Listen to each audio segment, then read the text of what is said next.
I'm trainer Ben Smith. I'm an everyday guy, but here's what I know for sure.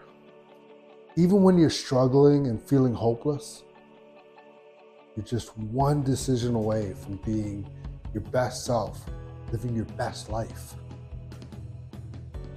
Listen, I was a delinquent 15-year-old being kicked out of all the schools and being arrested and being handcuffed and taken in a cruise to the downtown police station. I was hopeless.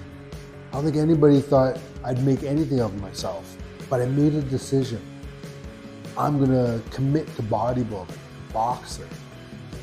One decision is all it takes to turn your life around.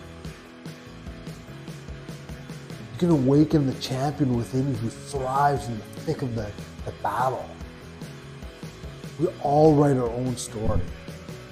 There's no greater story than one of rising from the ashes and defying the odds.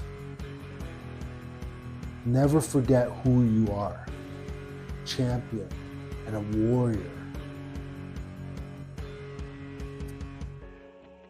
If you need support or guidance, reach out to me at thegoliathfoundation.com and subscribe below. Always.